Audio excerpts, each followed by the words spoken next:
Buti nga, ini-interview siya ng amo niya, ano siya eh. Parang pinaamin siya. Ano, malumanay na yung salita sa kanya, baka iba, binugbog na siya.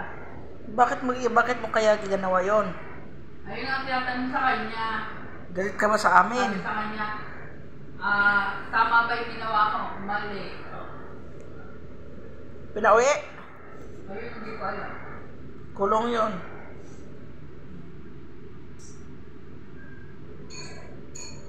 At tatanong na, ano ba yung lahi ko? Yung lagi sabi sa Rampa.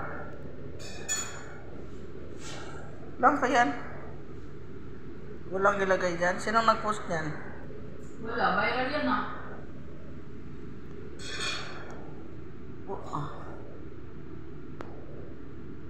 Agoy, malamig na yung pagkain. Hindi, pas tatay bumaba.